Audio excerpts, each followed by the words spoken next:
Welcome, everybody. Thank you for your patience. And thank you for joining us for this Tampa Bay Times newspaper and education webinar focusing on genocide in the 20th and 21st centuries. My name is Jody Pushkin. I am the manager and curriculum writer for the Times NIE program. And joining me behind the scenes is Sue Bedry, our development officer for the Times NIE program. She's going to be monitoring the Q&A for us. And there you are, Sue.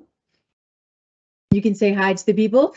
Hi, everyone. I just want to say welcome. My name is Sue Bedry. I am also with the newspaper and education program.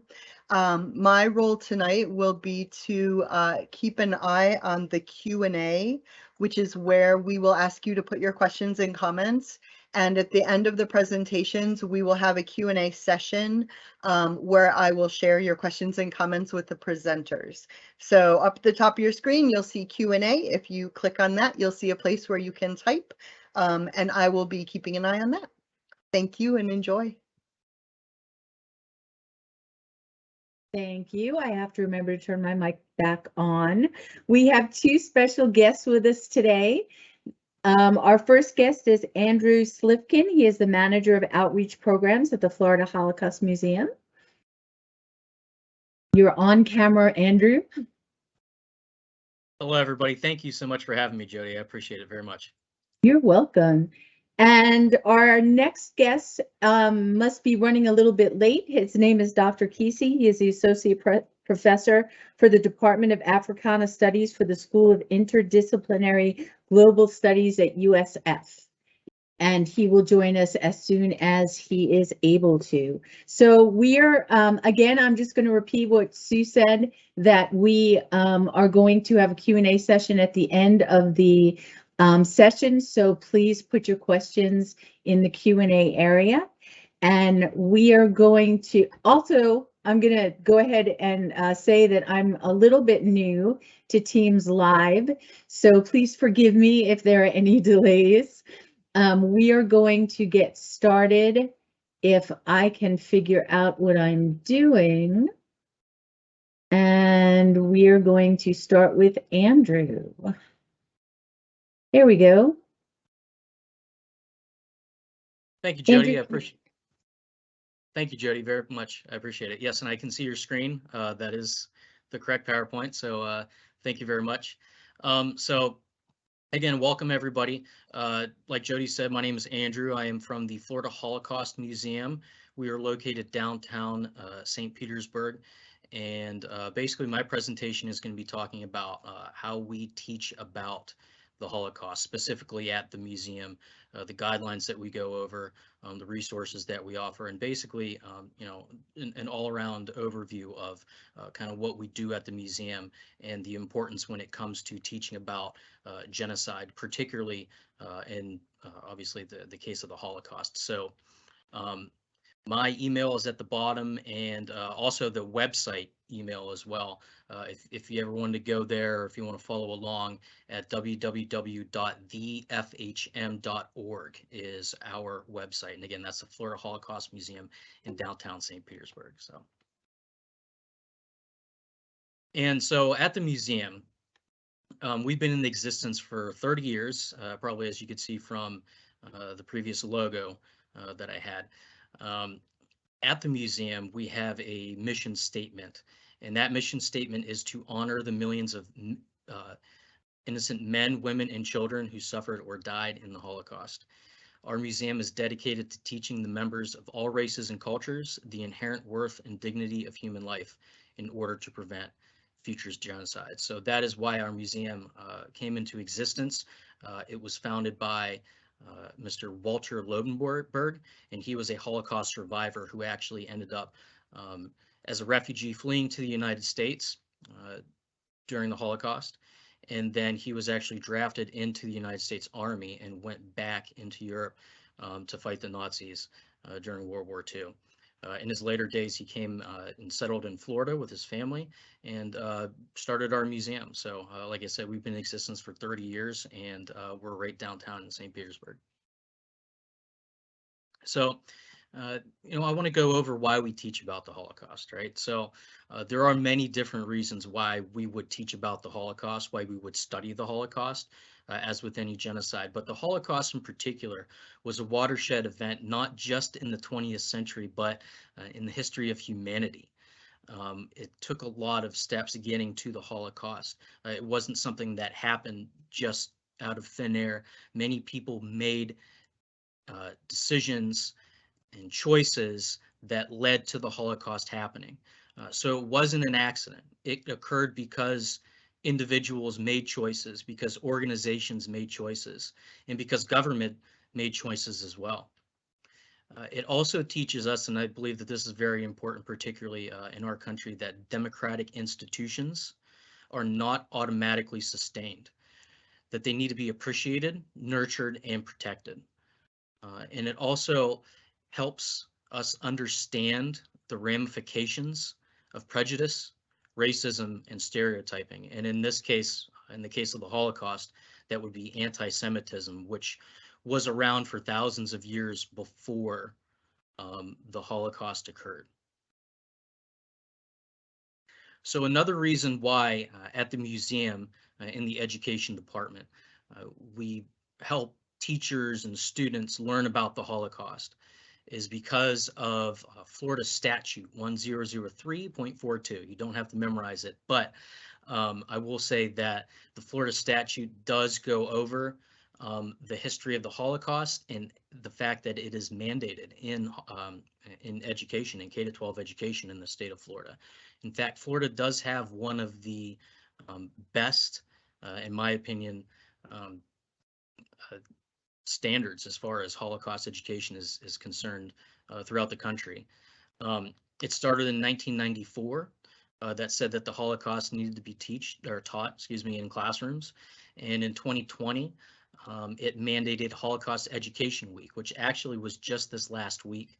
November 7th through the 11th was this past year, so it was last week, and that's in the commemoration of Kristallnacht, which was a watershed event throughout, like during the Holocaust itself. In fact, recently the legislature has passed many more laws concerning this, and there's many more standards that are coming into effect next year, particularly in social studies classrooms. So in the education department at the Florida Holocaust Museum, we are helping teachers and students learn about the Holocaust. And there's a specific way that we go about doing that.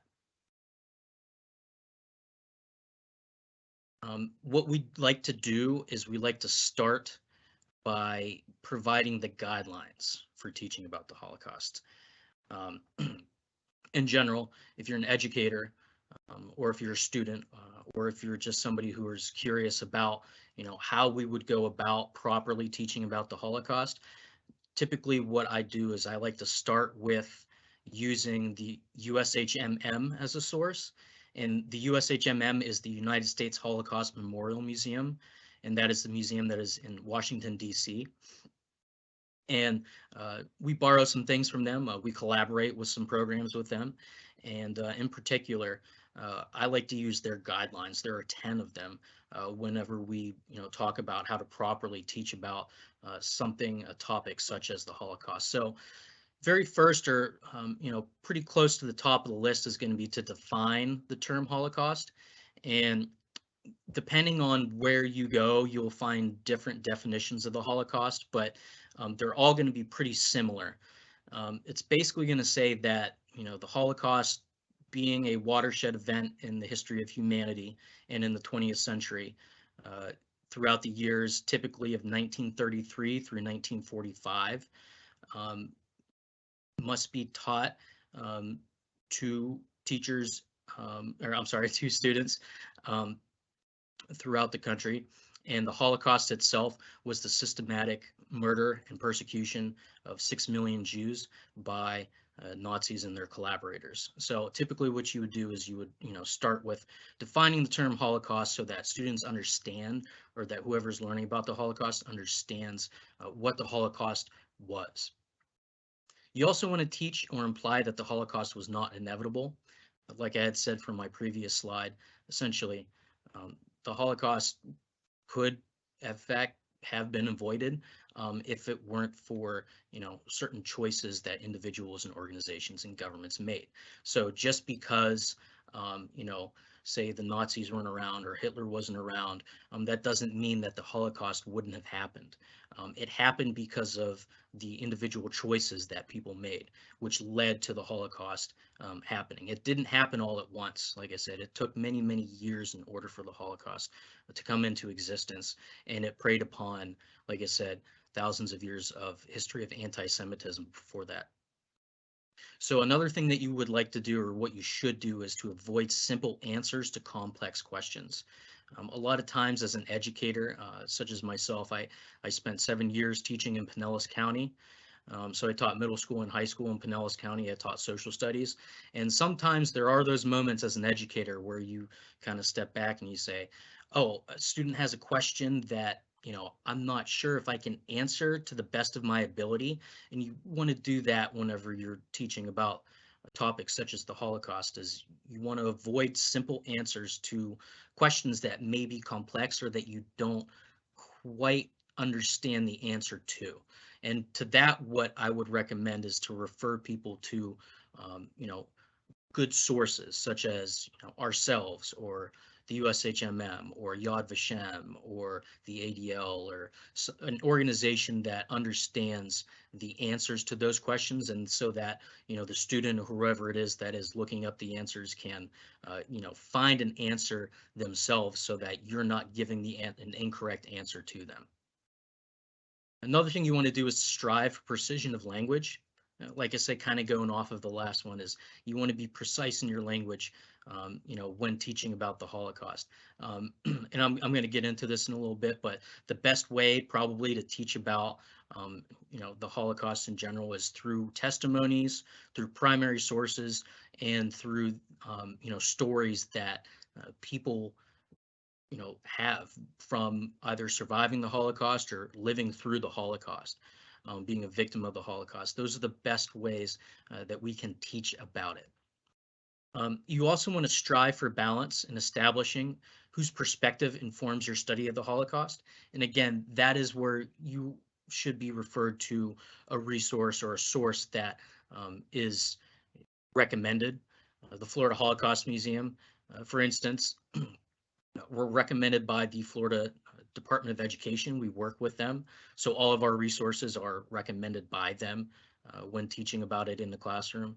Again, like I said, there are other institutions out there, but you want to make sure that you're using proper sources, that remain balanced when teaching about it.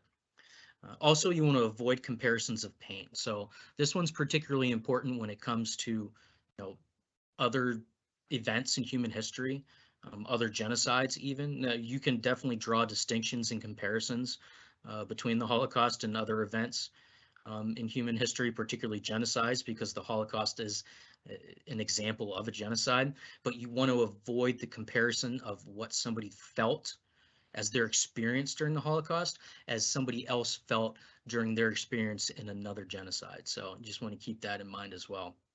Those are unique experiences to those individuals. Also, you should not romanticize history, even though there were upstanders, as we like to call them, people who stood up against popular opinion at the time, or, who stood up against the perpetrators or the collaborators. And with those people, you want to make sure that you give a perspective on the fact that there were upstanders, but you don't want to go out, on a limb basically and prop these people up and say that this was the story of the Holocaust, because the fact of the matter is that 6 million Jews died during the Holocaust. 11 million people total died during that time frame, in what we would consider the Holocaust and the systematic murder of people. So it's very hard to, romanticize that type of aspect. Another great way to do that is to translate statistics into people. And like what I said, what I'm going to get into here in the next slide is basically talking about primary sources and how people had their own experiences during the Holocaust. Because again, 6 million people is a mind that I cannot wrap my mind around, particularly whenever it comes to the systematic killing of them. So what you want to do is you want to translate every single one of those statistics into people. Now, there's a program that we do at the museum during Holocaust Remembrance Day in April. And what we do is we read the names of victims from the moment that we open the museum to the moment that we close. And we do this at the museum when we do it all day long. And even then, we don't even really scratch the surface of the names of people who lost their lives during the Holocaust. So that is something that really is a powerful thing that resonated with me. Of course, you want to contextualize the history as well. So you want to make sure that you're going into teaching about the aspect of what the Holocaust was in the greater realm of World War II, of what was happening during that pre-World War II, the interwar period between World War I, World War II, the events leading up to it, the anti-Semitism that was throughout Europe at that time that the Nazis used in order to make Jews their scapegoats. So there's a lot of things that you need to do in order to contextualize the history as well, so that you understand why the Holocaust was able to happen. And then, of course, you want to make responsible methodological choices. And what that means is, specifically for educators, is you don't want to use any type of like role playing or like simulation activities, such as, making students wear a yellow star to make them feel how Jews felt wearing a yellow star out in public, which was mandated by the Nazis later on during the Holocaust. You don't want to do anything along those lines. Basically, what you want to do is you want to teach through primary sources. And so that gets to, again, the sources that we use, right? We use primary sources. We use testimonies. We use diaries, memoirs, personal accounts. These are individual voices of people from different backgrounds and different age groups that we can use. There are many, many, many of them, and we have many that we utilize at the museum as well. And another thing is that personal experiences can be used in the historical context, and we can see how individual human beings were affected during that time as well. I was at the Anne Frank Center in the University of South Carolina over the summer, and they do a great thing where they have basically what was going on with the Anne Frank family in a timeline, basically compared with what was going on in history at that particular time. So you could see what was going on just within the family, and then you could see what was going on, again, like I said, like contextually within the country of Germany and Europe at that particular time. So it's important to use that as well. So the reason why we use primary sources is because, like I said, they help us translate statistics into individual human lives. They help us build empathy. A lot of times students will respond to authentic experiences of real people, which is very true. In fact, many of the survivors that we have left nowadays were just kids when they experienced the Holocaust. And we still do have survivors who do speaking engagements. I did one this morning with one of our local survivors. Students find a connection with the author as well, a real person who experienced the events firsthand. And the emotions described by young people at the time resonate with the students today.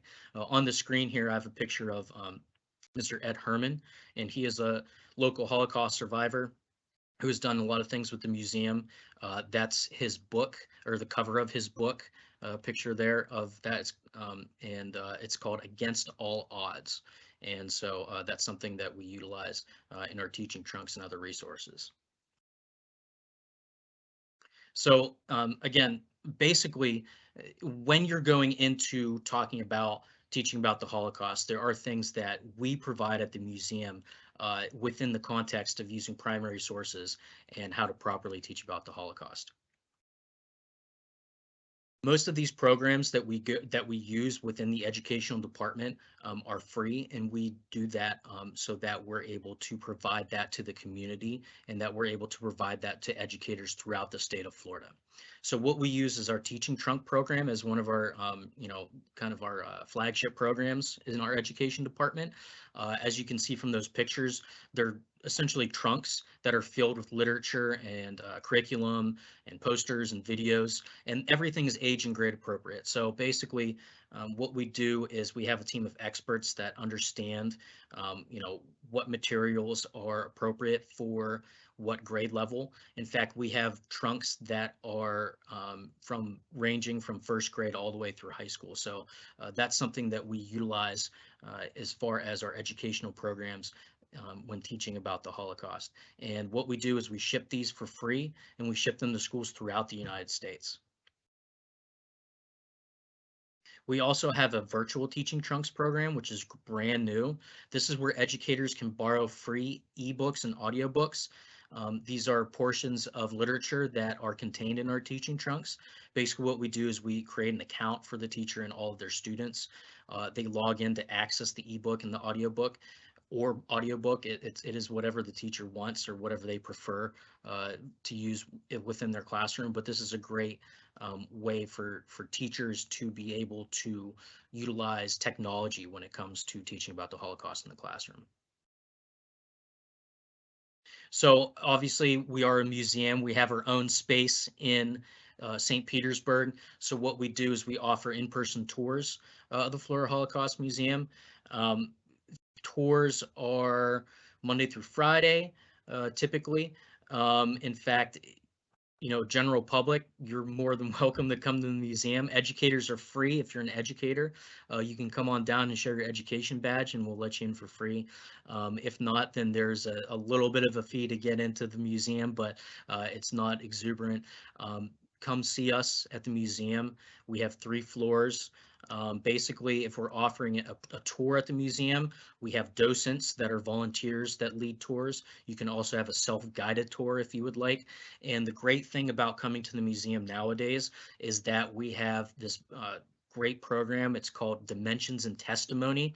And you can see that on my screen there, just a little kind of like blip there of it. And Dimensions and Testimony, my best way that I can describe it is it's like an interactive biography where you can essentially talk to a Holocaust survivor. And we have 4 local Holocaust survivors that we interviewed for this program. So basically, you would talk into a microphone, and there is a screen of the survivor that will respond to the questions that you ask. So you're not speaking directly to the survivor, but it's a program that runs an algorithm, and it essentially comes up with the answer to what your question is. So it's really great. We rotate these 4 survivors out throughout every couple of months or so at the museum. So that's something that the very first thing I tell people to come see at the museum, because it's a really, really great program that we offer. And then you can just keep clicking through, Jody, if you don't mind. Yeah, perfect. Thank you. And, as far as whenever it comes to, again, the landscape nowadays, whenever COVID hit and, all of a sudden everything shut down, the museum shut down, you can't come to the museum, but you can access it virtually as well. In fact, the website, which I gave you earlier, as well as at the bottom of the page, you're able to access our permanent exhibition on the first floor if you would like. And this is something that you can do as the general public. You can also utilize as an educator if you would like to, have us zoom into your classroom and have a docent available to teach students. This is a great way to contextualize the history when I'm talking about guidelines for the Holocaust or teaching about the Holocaust. So I really think that this is a great program as well, that we can have a Zoom live presentation, much as we're doing here, of our permanent exhibition of the museum. So the Speakers Bureau that we offer is also something that other organizations throughout the Tampa Bay area offer as well, because we still do have Holocaust survivors. Unfortunately, they're not as many as there used to be, which is one of the reasons why the Dimensions and Testimony program was created in partnership with the USC Shoah Foundation. This is a great way for people and students and teachers and everyone in general to hear from a Holocaust survivor. So what we'll do is we'll have a survivor zoom into a classroom and they will speak. They will tell their story. Our particular Speakers Bureau program is called across generations, conversations with survivors and their descendants. And yes, and what we have is survivor testimonies as well. So if you're not able to, hear from a survivor live, we also have testimony videos, which are a great way to teach about the Holocaust as well. So as far as the curriculum portal is concerned, again, we have curriculum just like any other institution related to the Holocaust, such as Yad Vashem or USHMM, but we also offer curriculum on our website as well. If you're an educator, you can sign up for that, and we offer study guides and lesson plans that we utilize for that as well. And I think, really our most immersive program that we utilize at the museum is called our Speak Up, Speak Now program. This is a middle school to high school program, and it's a multi-week one where we kind of utilize all of our resources, and then it culminates in a activity pertaining to art, which is, in this whole program was developed by museum educators. So it's a program that we've used extensively in the past and are using currently in classrooms, or will be using in the coming weeks in classrooms as well. So just, as far as teaching about the Holocaust, as far as Holocaust in general, when you're talking about it in the classroom or when you're talking about it in general, what you want to do is you want to teach through primary sources, testimonies, and age appropriateness. You want to examine and respond to students' needs and skills, and you want to help students really feel like they're making a difference, like any good educator should. And then any questions? I think we're waiting for questions at the end of the Actually, program. We do have some questions, and Okay. they are fairly specific to you, Andrew. So, Okay. Unless Dr. Kesey has joined us, I thought we might go ahead and jump into those. Absolutely. Jody? Yeah, that's fine. Okay, so we have several questions for you. So we're going to put you on the spot. The first question has to do with the permanent exhibit at the Holocaust Museum. Mhm. And the person is interested in knowing, they say 11 to 12 million people died during the Nazi Holocaust. 6 million of those were Jewish. And do you teach about all the other groups imprisoned and murdered by the Nazi regime? Yes, of course. Yes. And we do have a specific exhibit within our permanent exhibition on the first floor, which talks about the other victims of the Nazis during the Holocaust. Yes, we do. Mm-hmm. Excellent. The next question has to do with the sources that you mentioned where people could go for additional information. Mm-hmm. And you mentioned them fairly quickly, and the person was wondering if you could explain. You mentioned USHMM and Yad Vashem, and not everyone's familiar with what those stand for. So the United States Holocaust Memorial Museum is the Holocaust Museum in Washington, D.C. If you ever have a chance to go or just even visit their website, it's definitely worth it, particularly like if you're in the Washington, D.C. area and you are going to the museum.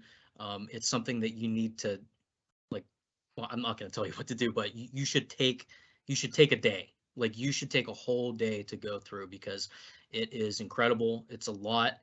But they are really, as far as materials are concerned, they have something called the Holocaust Encyclopedia as well that I utilize on their website as well. I can probably like drop a few links or something in the Q&A or provide them to you, Sue, so that I can give those to you.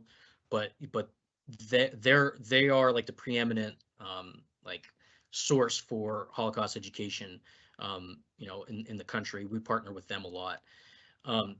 Yad Vashem is the International Holocaust Remembrance Museum, and that is located in Israel.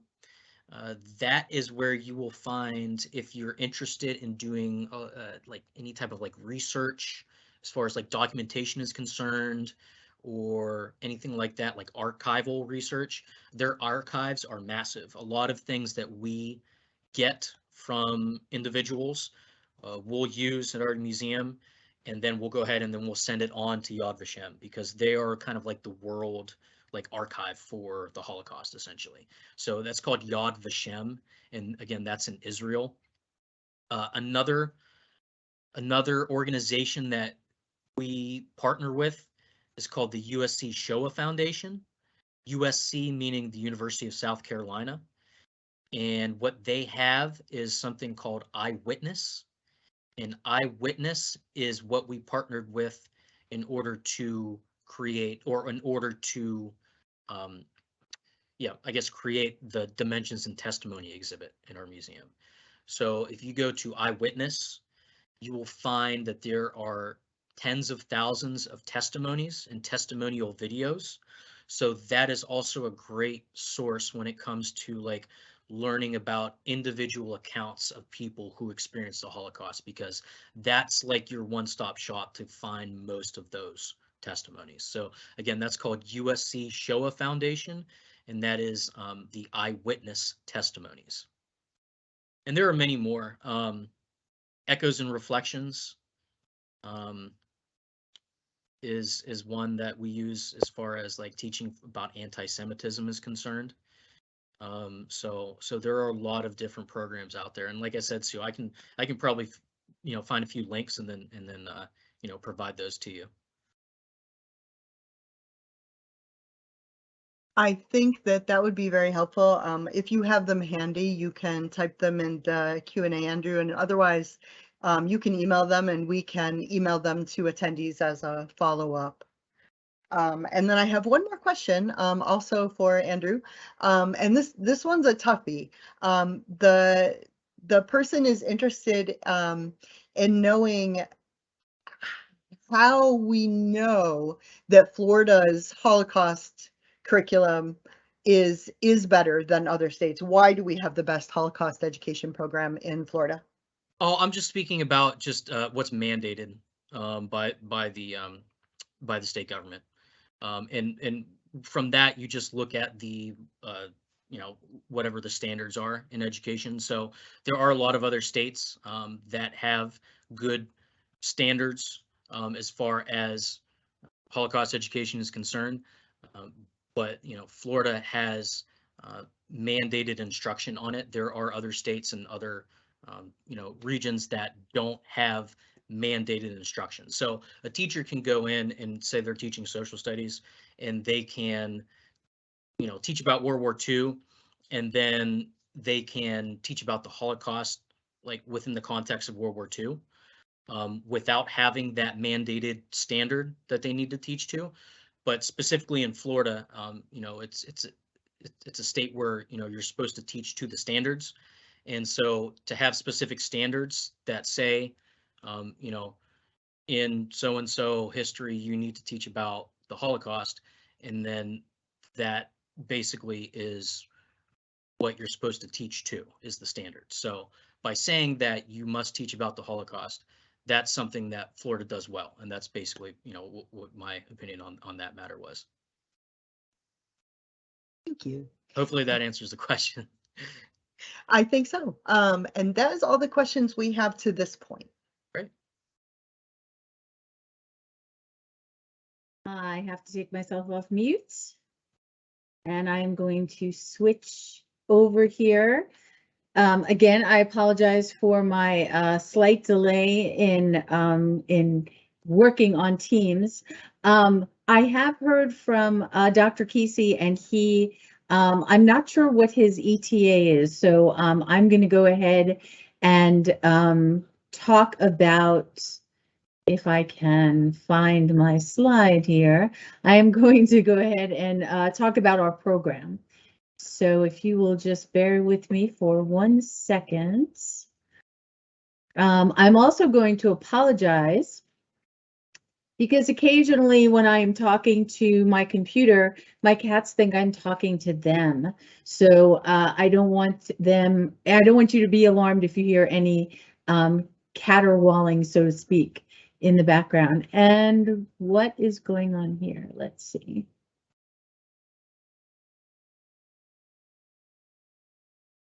Can you guys No, you cannot see my, let's try that again. Technical difficulties.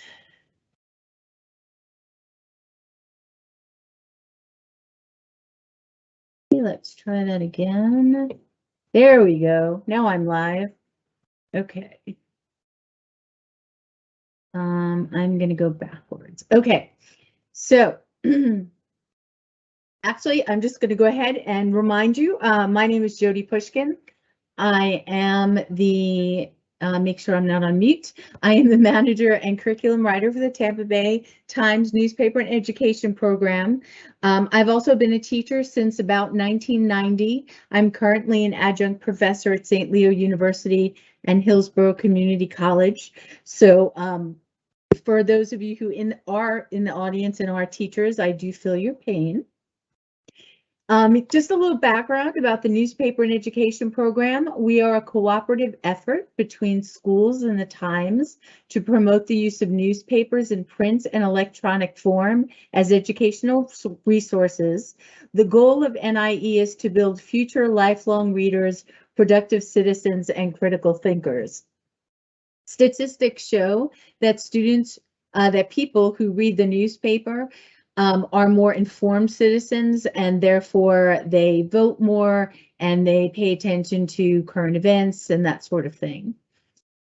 Another thing that we encourage is the using the newspaper and NIE curriculum on a daily basis helps students develop regular reading habits that they will carry through their lives. The Times provides that vital link to the real world for students who too often do not realize the value of their academic programs. The study of today's critical issues, events, and people helps students understand the past and see a role for themselves in their future world. The idea is to connect the past and the present so that students will see that connection. Genocide in the 20th and 21st centuries is a project examining the cultural, religious, societal, historic, economic, and political factors that lead to genocide through the lens of survivors. Florida has long been a destination for those fleeing ethnic and religious violence, persecution, and genocide. Between 2016 and 2020, Florida resettled nearly 127,000 refugees, entrants, and asylees. In the federal fiscal year 2019 to 2020, both Hillsborough and Pinellas counties were among the 8 Florida counties receiving the most refugees, entrants, and asylees. And basically, the people that we interviewed for this program, most of them reside in the Tampa Bay area. Not all of them, but most of them. One of the reasons that we're focusing on this program is each year the Anti-Defamation League Center on Extremism tracks incidents of anti-Semitic harassment, vandalism, and assault in the United States.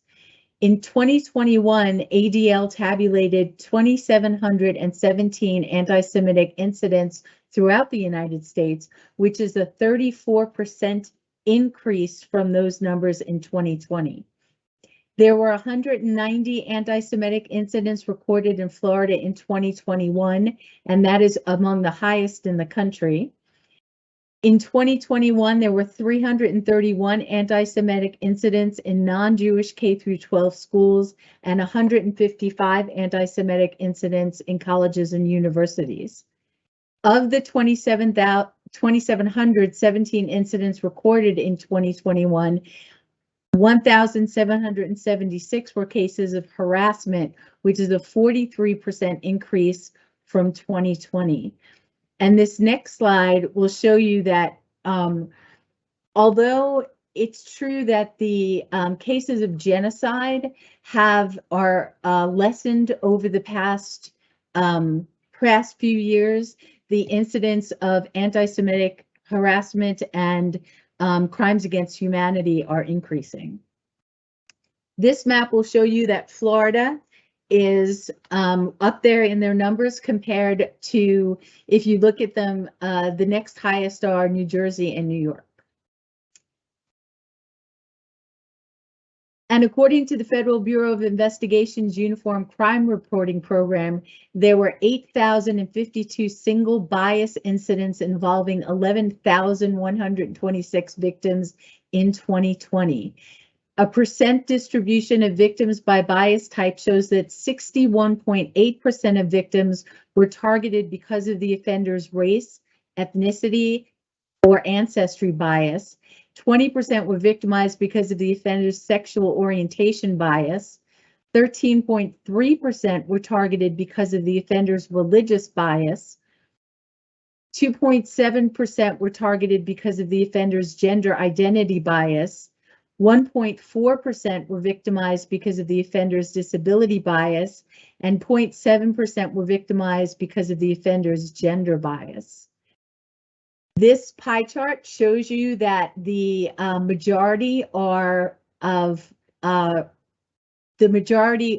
against race, ethnicity, ancestry, and religion. Another reason that we're focusing on this program, and I'm not going to spend too much time on this, but has to do with Florida education. It is a required curriculum, as Andrew said.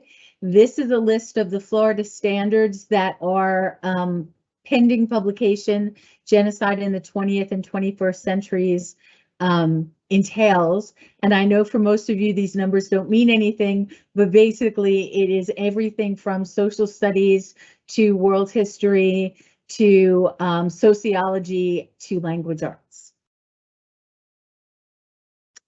So let's talk a little bit about what genocide is. The study of the Holocaust and other genocides raises questions about how the world can recognize and respond to warnings that a country is at risk for genocide or mass atrocity. While each genocide is unique, in most places where genocide occurs, there are common risk factors and warning signs. By acknowledging these factors and warning signs, we hope the phrases "never again" and "not on my watch" can become a reality.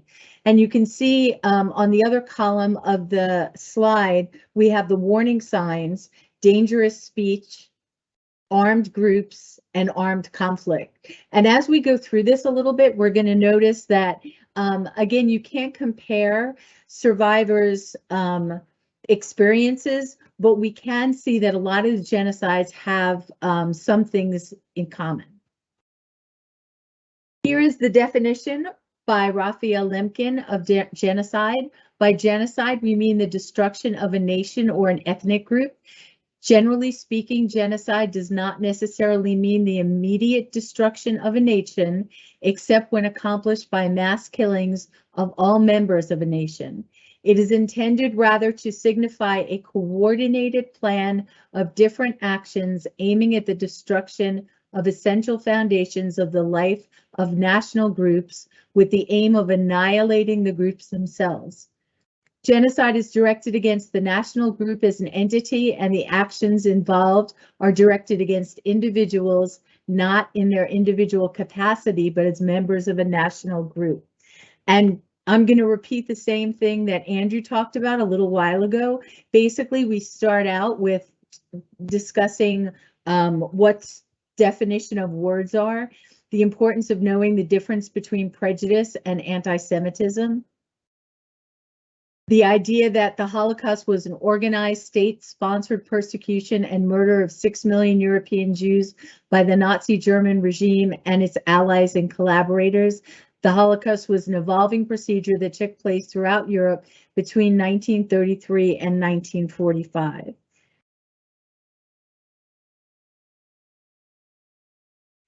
These are the 5 categories that genocide as an international crime is: killing members of a group, causing serious bodily or mental harm to members of a group, deliberately inflicting on the group conditions of life calculated to bring about its physical destruction in whole or in part, imposing measures intended to prevent births within a group, and forcibly transferring children of the group to another group. So one of the things that we Andrew mentioned is that you can't compare survivor stories, but one thing all of the genocides have in common is they are focused on kind of an us and them ideals and state-sponsored persecution. The Armenian genocide is the first genocide that we focus on in the publication, and although it is not the first genocide in the world, it is recognized as the first official genocide. But between 1600 and between 664,000 and 1.2 million men, women, and children died between 1915 and 1916.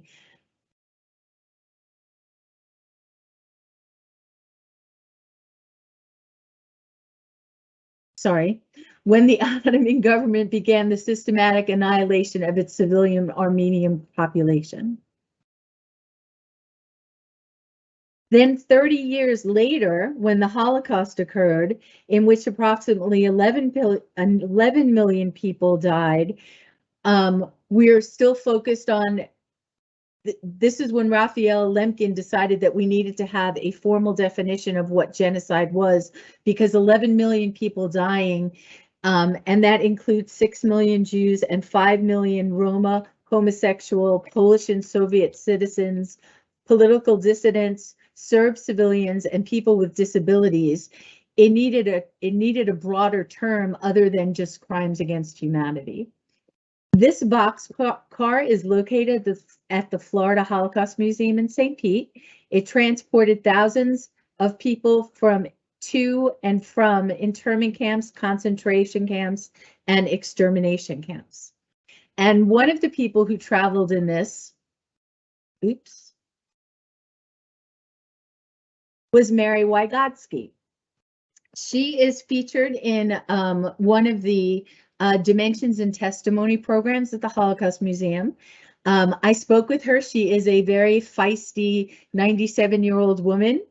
She was 16 years old when she found herself alone without her family on the way to work camps in Poland and Germany. She was born in Vilna, Poland. She had an idyllic childhood. Her father owned a leather company. She recalls that things in the ghetto started to change slowly when they started to liquidate other ghettos. Her neighborhood became more overpopulated. She remembers being required to wear a yellow Star of David when she left her house. She said everyday people disappeared from the streets. In 1941, the new rules and the restrictions started to change everybody's way of life. Certain books were being banned. Jewish people couldn't own property anymore. They weren't allowed to own businesses anymore.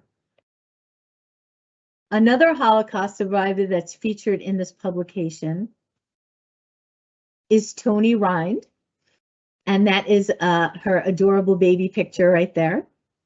Toni was 2 years old when war broke out. Her parents were very young. They were in their 20s. They were just getting established. She went into hiding with her parents, but hiding with a baby is not ideal. Obviously, a baby cries when it's hungry. It cries when it's hurt, when it's scared. So they had to make the very difficult decision to give her to a Catholic neighbor to raise. And Toni's story is very interesting in that she remembers being raised by this woman more than she remembers being raised by her parents when she was in her formative years.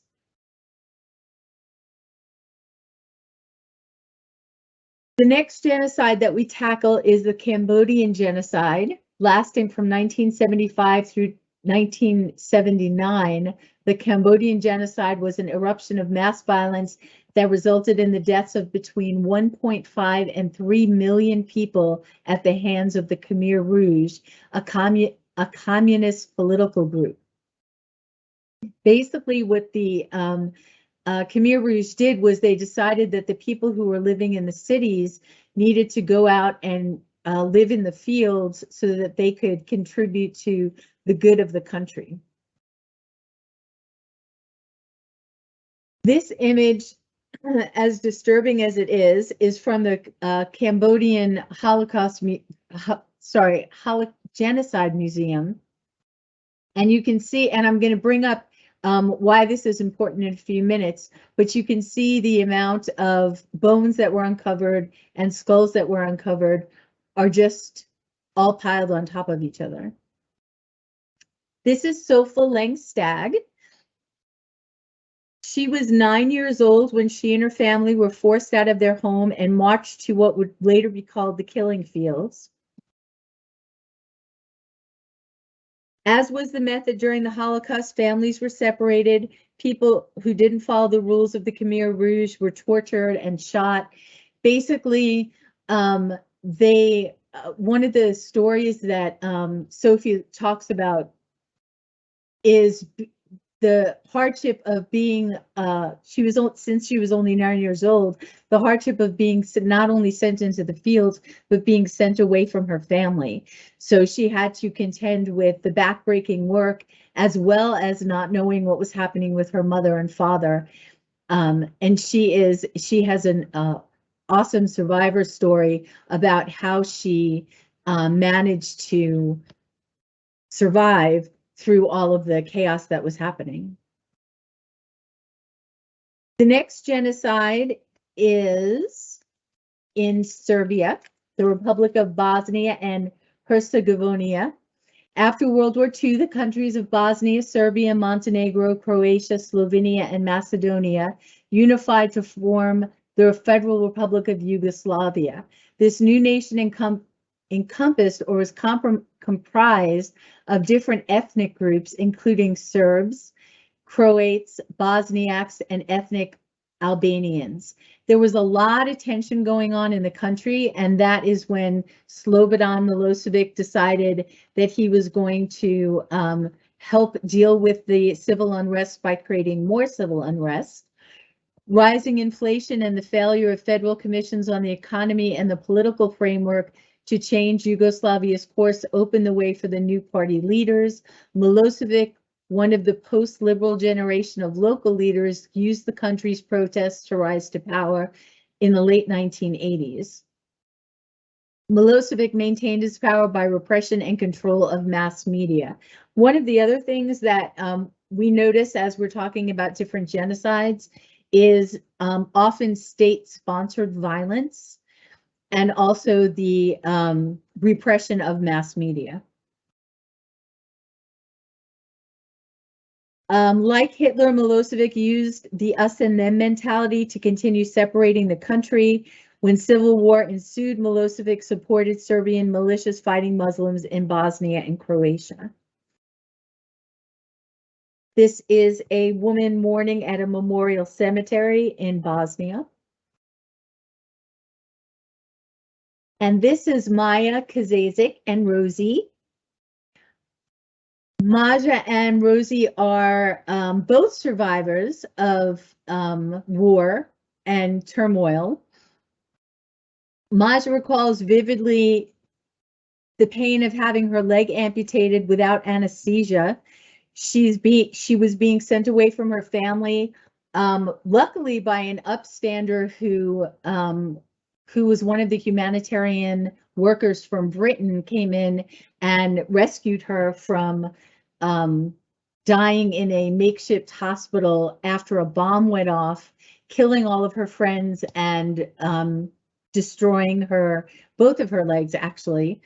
She was 16 at the time. She describes the war as let me see if I can get this right, as the analogy of a frog being boiled in water. So if you take a pot of boiling water and you put a frog in it, the frog is going to jump out before it gets harmed.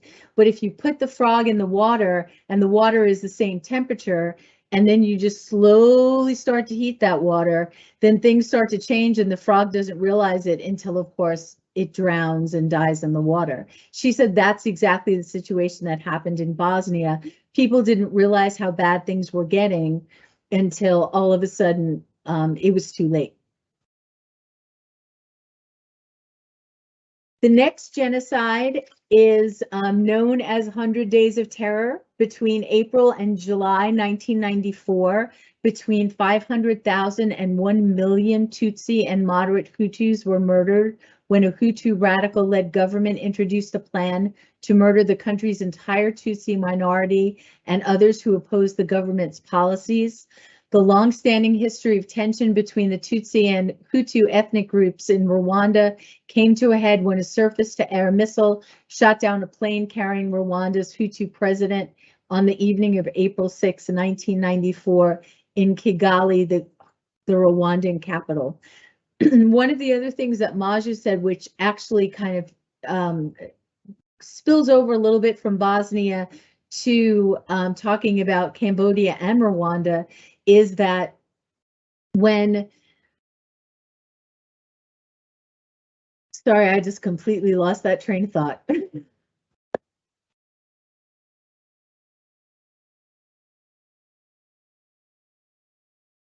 This picture compares to the picture that I just showed you of Cambodia. This is a picture from Rwanda. This is a man praying in front of a memorial.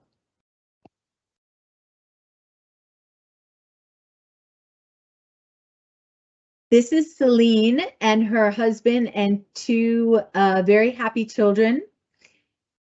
Celine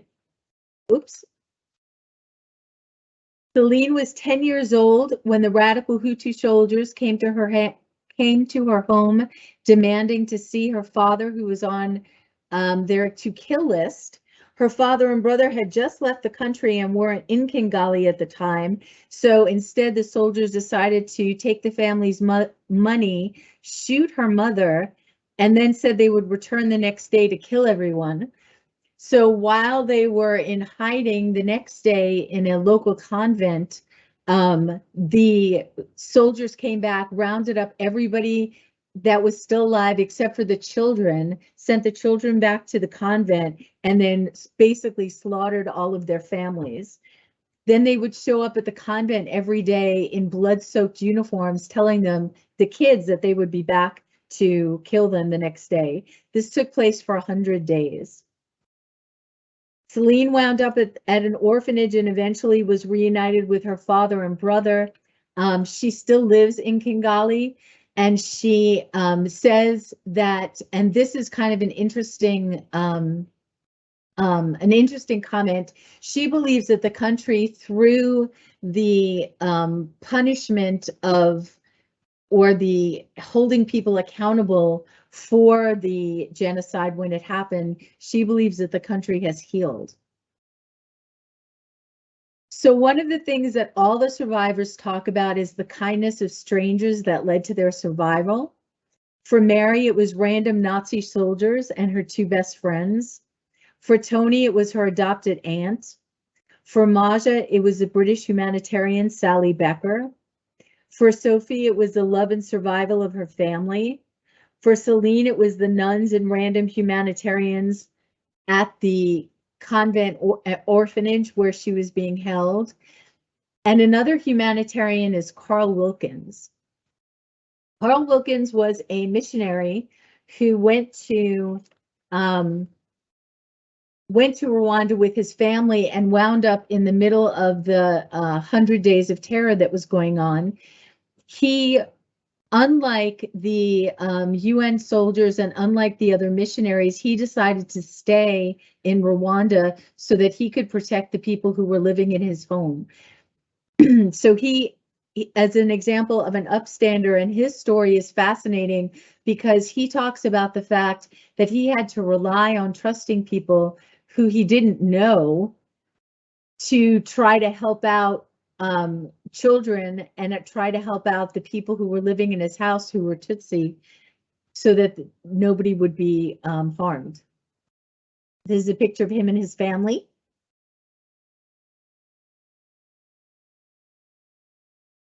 This is a picture of, this is out of order, and it is a picture of children from an orphanage in Darfur. Darfur is the last genocide that we cover in the publication.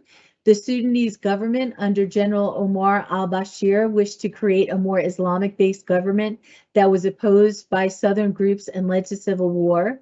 Darfur is a region in southern Sudan, home to a population of around 6 million people, mostly non-Islamic, from nearly 100 different tribes. Basically, the primary victims were the Fur, the Zaghawa, and the Basalt ethnic groups.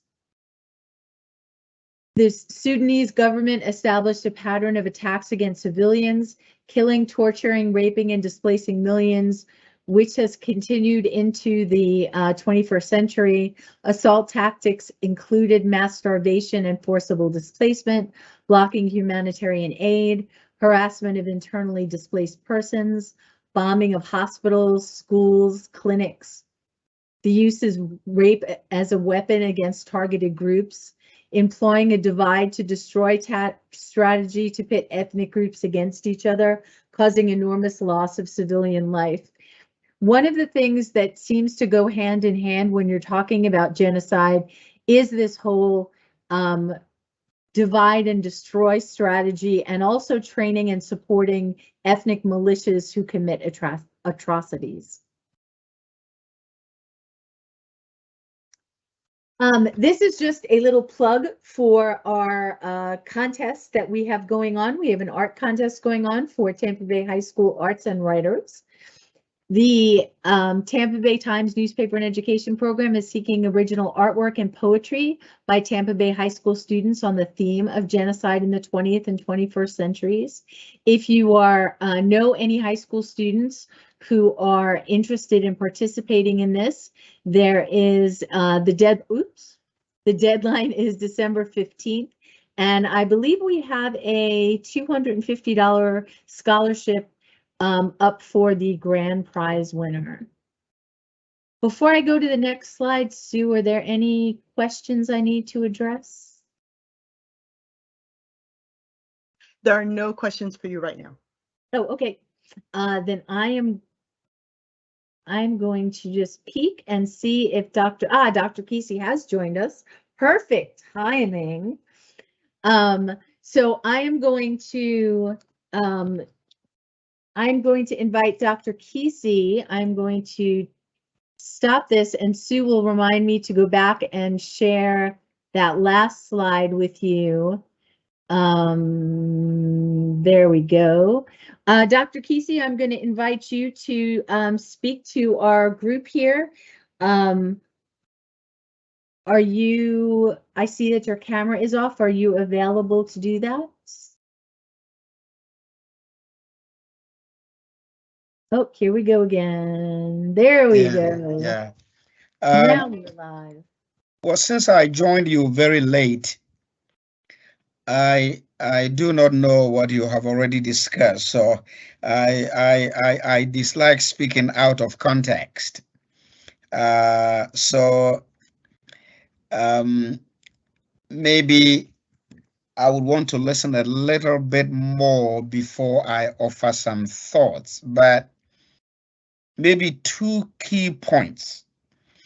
I have been listening to the wonderful, mass and mass of information that you have assembled.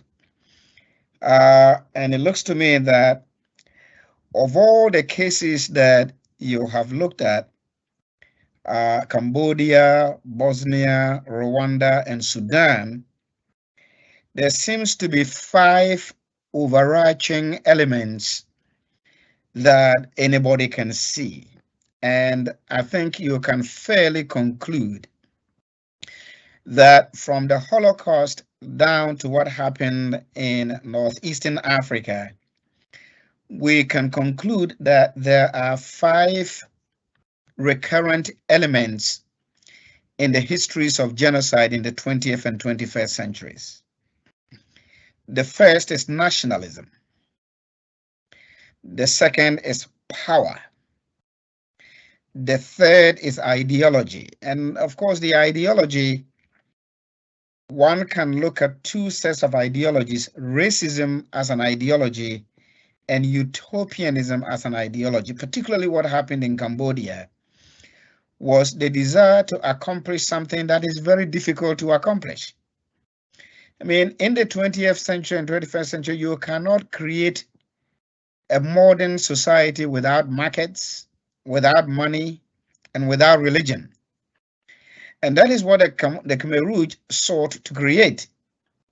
And so we have an ideology, but we have racist ideology in the Holocaust, and we have utopian ideology in Cambodia. Now, what is important, and I think you have underscored that, is that in the Rwandan case, we have ideology, but we do not have racist ideology because the perpetrators and the victims shared the same racial affinity.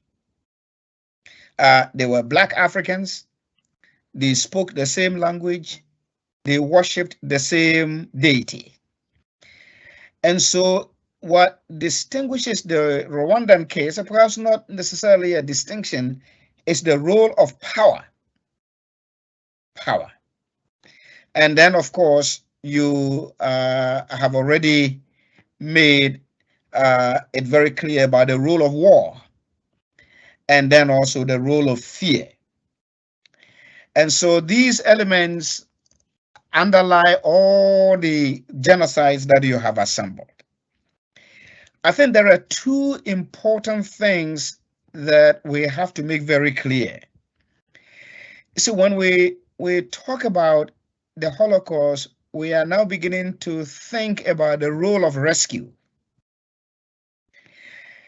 In the Rwandan case, we do not have the same rescuers as the Oscar Schindlers in the Holocaust case. But we have local solidarity, not necessarily rescuers, but local solidarity. And we are now beginning to extract from newspapers and other emerging publications in a predominantly Catholic society such as Rwanda's.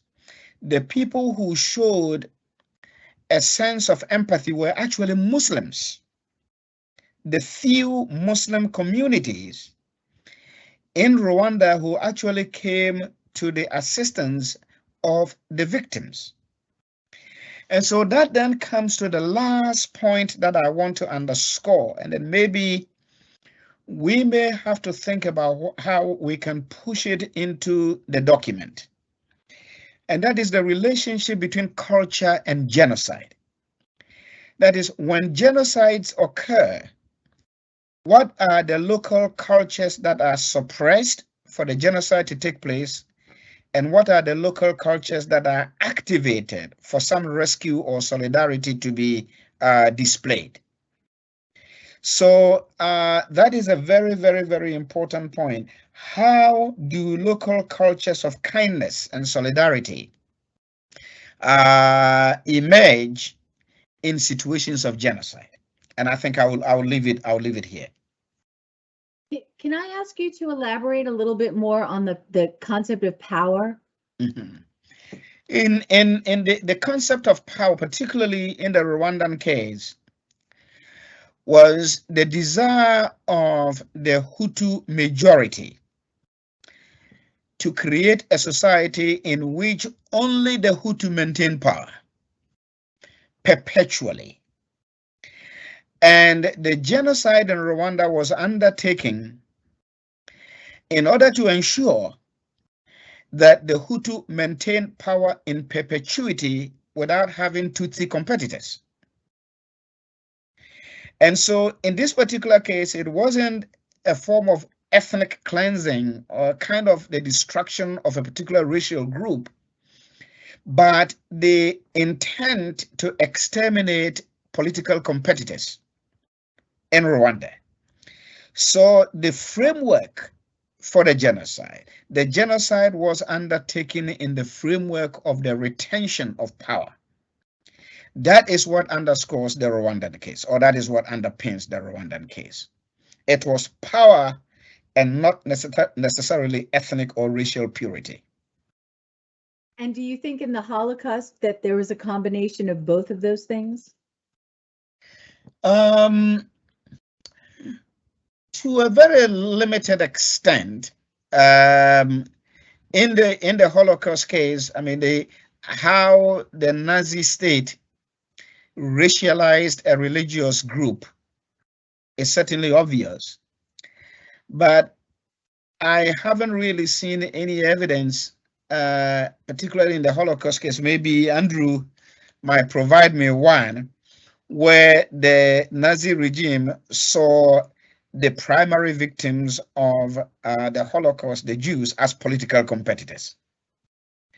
I don't think they saw them as the Hutu saw the Tutsi as people who pose a threat to their power. Now, to the extent that power can be incorporated into our study of the Holocaust, yes, well, the Nazis constructed the Jews of Germany as the only social group that constituted, that posed an existential threat to the German nation. But the way they constructed that threat was very different from how the Hutu constructed the Tutsi as posing a threat to them.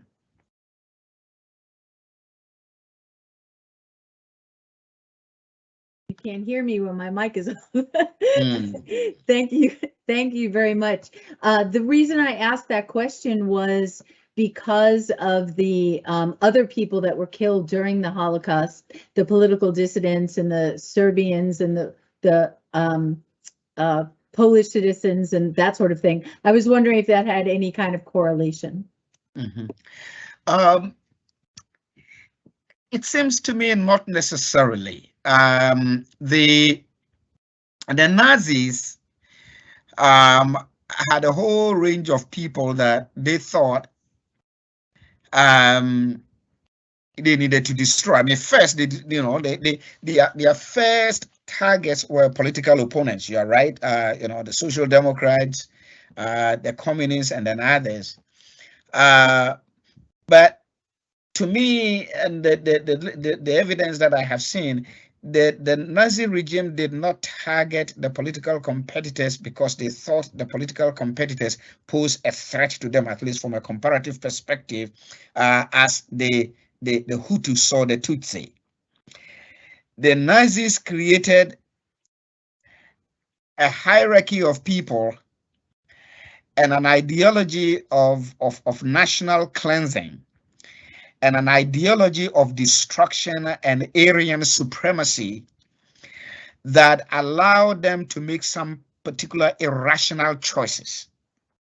Irrational choices that, in my view, cannot in any way be construed as the quest for power. And the Nazi behavior must be understood in terms of an irrational ideology of racial and national purification that actually transcended how it constructed power in Nazi Germany at the time. Otherwise, why would the Nazi regime, at the time when it needed human beings to fight for it, destroy close to 6 million Jews and more who could actually have fought for Nazi Germany? And so when you need manpower to fight a war and you are losing the war and you are still engaged in a killing campaign, then your purpose and your intent is not necessarily power, but a certain extremist ideology that transcends any fear of political competitors. Do we have any other questions before I ask one more? We do not have any questions in the chat. Okay, so I'm just going to ask one more based on our conversation from earlier today. You pointed out that cases of genocide have declined in the 21st century. However, crimes against humanity have not. How do you see that as a predictor of keeping genocide in check, or maybe helping curtail crimes against humanity? That's a very, very important question. It is certainly not a predictor of what is to come in the future. It is certainly not an early hopeful sign of what might happen, because I tend to think that history does not repeat itself. It's just that there are some recurrent patterns that may be very similar. Okay. So today, maybe because of awareness about genocide, because of Holocaust education, because of the things that you are doing, because of the things that I'm doing, because of the things that the Holocaust Museum is doing, genocide as we define it is certainly, as I indicated, it seems to be a lull a little bit, L-U-L-L, a little bit. Okay. And that is a very hopeful sign.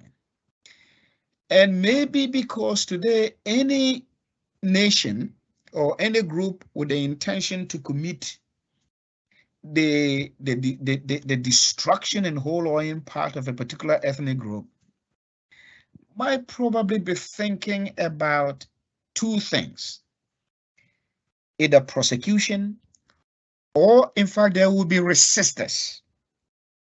There will be people who will resist it. And if there are no people who will resist it in the locality, the global consciousness about genocide will then create a global reaction that will draw moral attention to what is happening anywhere. That is why I think the frog analysis caught my attention. And it is something that I'm going to tell my students tomorrow, because it is a very apt analogy and metaphor about how genocides happen. And maybe that is the reason why sometimes some genocides just, gradually occurred and people didn't pay attention, because it was a slow and gradual boiling of the frog. And so what we see today about what is happening in the Ukraine, for instance, okay, is deeply troubling. The war in Ukraine started as a very ambitious and unnecessary attack on a country. And because the perpetrator, in this particular case, the nation of Russia, did not immediately accomplish its objectives, it has now become a war of attrition, in which, if the war does not end 5, 6, 7 years down the line, what originally began without any intent to destroy a group would then develop an intent to destroy particular components of the Ukrainian population. And that is very, very important in the sense that when we look at genocide historically, there are certain genocides that have occurred that did not originally have an intent to result in that. But genocide resulted nonetheless because of that gradual frog boiling process. Okay. That is all the reason why today's human rights abuses and crimes against humanity and atrocity crimes represent the boiling frog, the slow boiling frog. And so we may be lulled to sleep into thinking that, well, that is not a genocide. It is other crimes against humanity, it's war crimes and human rights abuses. Maybe we must be mindful about that and deal with them as such, and not allow them to get over the edge to become a full-blown genocide.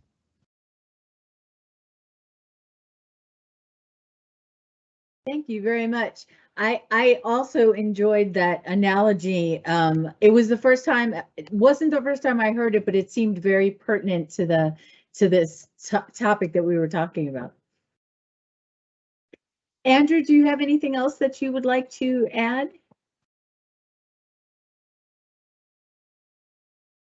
No, I don't think so. I think Dr. Casey did a great job, you know, with his analysis, and I could listen to him all night. Honestly, it sounds yeah, it's really great. So I'm just happy to be here and to listen to what you have to say. And Jody, you did a great job as well on your presentation and your graphics and everything. The visuals are wonderful.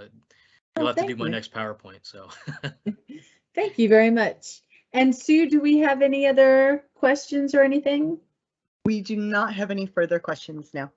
Okay. Well, I think that let me put up our last slide for feedback. Sue, did you want to put that in the link in the chat for the survey if we have people Sure. hanging on with us? I can do that. Let me just put this up here.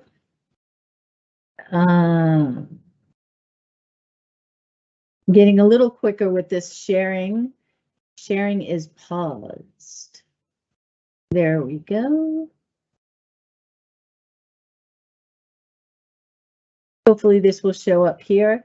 I'm not sure who is still left with us this evening, but for some reason my slide is not coming up.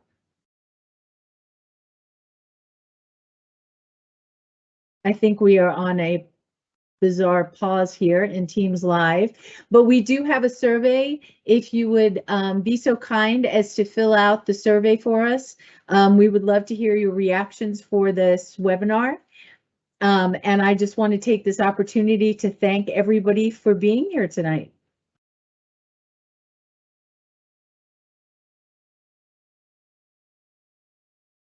Thank you very much, Andrew. Thank you very much, Sue, and then thank you very much, Jody. I'm very happy to see your faces. I mean, I've seen the name Jody every time on my screen, but at least I'm now able to put a face to it. And it is a very warm and wonderful one. So I'm glad that this is going on very well. Jody, when are you going to complete the document, and then how are we going to proceed after today's webinar? Okay, hold on one second and let me click this. Oh, never mind. I will send you an email with that information. We should have a proof ready for you very, very shortly. Okay. Like within, I would say within the next week. Okay, good, good. Okay, well, everybody have a great night, and thank you again for joining us. Very good, very good. Thank you. Thank you. Thank you. Bye-bye. Bye.